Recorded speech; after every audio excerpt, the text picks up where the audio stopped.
અને હવે જોઈએ દેશની રાજનીતિ. વાત કરીએ પશ્ચિમ બંગાળમાં હાલ જે પ્રકારે રાજકીય વર્તુળો અને ઇલેક્શનની તૈયારીઓ ચાલી રહી છે તેની.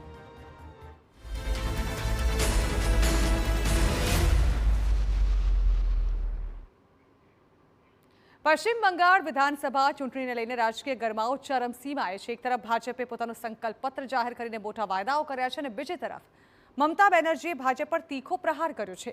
કેન્દ્રીય ગૃહમંત્રી અમિત શાહે કોલકાતામાં ભાજપનો ભરોસા પત્ર જાહેર કર્યો છે, જેમાં મહિલાઓથી લઈને યુવાનો, ખેડૂતોથી લઈને ઉદ્યોગ સુધીના મોટા વચનો આપવામાં આવ્યા છે. તો શું છે આ સંકલ્પ પત્રના મુખ્ય મુદ્દા અને શું છે રાજકીય અર્થ, આવો જોઈએ.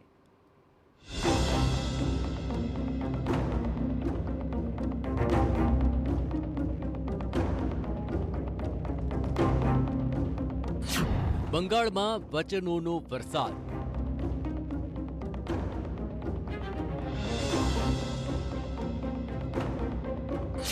યુસીસીથી ચૂંટણીમાં નવો ટર્ન.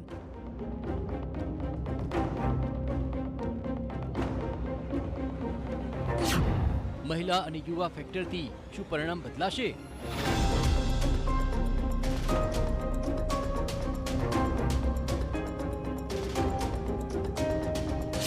ભરોસા પત્રથી ભાજપનો મોટો દાવ.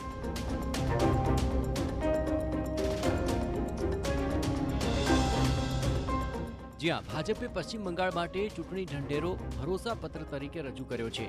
અમિત શાહે કહ્યું કે છેલ્લા 15 વર્ષ બંગાળ માટે દુઃસ્વપ્ન સમાન રહ્યા છે. હવે ભાજપ સોનાર બાંગ્લા બનાવવાનો સંકલ્પ લઈને मैदाનમાં ઉતરી છે. और नरेंद्र मोदी जी के विकसित भारत की जो कल्पना है, उसमें विकसित भारत का रोड मैप भी ये संकल्प पत्र बंगाल की जनता के सामने रखेगा. ये 15 साल एक प्रकार से बंगाल के लिए, बंगाल की जनता के लिए काल रात्रि के दुस्वप्न समान रहे. મહિલાઓને સીધી આર્થિક સહાય ભાજપ કરશે. દર મહિને રૂપિયા 3000 સીધા ખાતામાં ટ્રાન્સફર કરવાની જાહેરાત કરાઈ છે. આ ઉપરાંત તમામ સરકારી નોકરીઓમાં 33% અનામત આપવાની પણ વાત કરવામાં આવી છે. મહિલા સુરક્ષા માટે પણ અલગ પોલીસ સ્ટેશન અને ડેસ્ક આપવાની વાત પણ ભાજપે આ ચૂંટણી ઢંઢેરામાં જાહેર કરી છે. યુવાનો માટે ભથ્થું અને પારદર્શિતા. જ્યાં બેરોજગાર યુવાનોને દર મહિને રૂપિયા 3000નું ભથ્થું આપવાની જાહેરાત કરવામાં આવી. સાથે જ પારદર્શક ભરતી પ્રક્રિયા અને ભ્રષ્ટાચાર પર નિયંત્રણનો વાયદો કર્યો છે. ભાજપે કહ્યું કે સરકાર બનશે તો 45 દિવસમાં 7મું પગાર પંચ લાગુ કરવામાં આવશે. 6 મહિનામાં યુસીસી લાગુ કરવાનો દાવો. ભાજપે સૌથી મોટો રાજકીય દાવ ખેલ્યો છે. 6 મહિનામાં યુનિફોર્મ સિવિલ કોડ લાગુ કરવાની જાહેરાત કરી. સાથે જ ઘૂસણખોરી રોકવા ડિટેક્ટ, ડિલીટ અને ડિપોર્ટ પોલિસીનો પણ ઉલ્લેખ કર્યો. भारतीय जनता पार्टी शासित कई राज्यों ने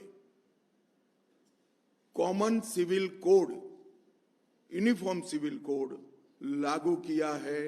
हम 6 माह के अंदर ही बंगाल के अंदर यूसीसी को लागू कर सभी नागरिकों के लिए एक ही कानून बंगाल में हो, वो सुनिश्चित करेंगे.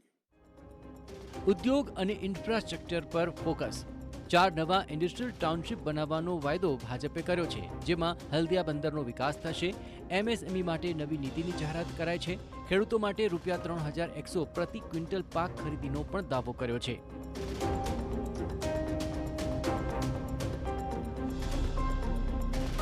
બીજી તરફ મમતાનો ભાજપ પર પ્રહાર.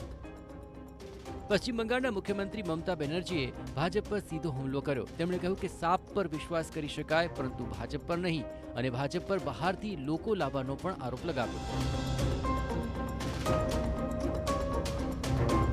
વચનો વર્સિસ વિશ્વાસની લડાઈ. આ ચૂંટણીમાં મુખ્ય મુકાબલો હવે વચનો અને વિશ્વાસ વચ્ચેનો બની ગયો છે. એક તરફ ભાજપ મોટા આર્થિક અને સામાજિક વાયદાઓ સાથે મેદાનમાં છે. બીજી તરફ ટીએમસી પોતાના વિકાસ મોડલ અને મમતા બેનર્જીના નેતૃત્વ પર વિશ્વાસ રાખી રહી છે. વિશ્લેષકો માને છે કે મહિલાઓ અને યુવાનોને લક્ષ્ય બનાવીને ભાજપે સ્ટ્રેટેજિક ગેમ પ્લાન તૈયાર કર્યો છે. તો બંગાળની ચૂંટણી હવે માત્ર રાજકીય જંગ નહીં, પરંતુ વચનો, વિકાસ અને વિશ્વાસની પરીક્ષા બની ગઈ છે. હવે જોવાનું રહેશે કે બંગાળની જનતા કોને પસંદ કરે છે, ભરોસાપત્ર કે દીદીનો વિશ્વાસ. Bureau report, TV9.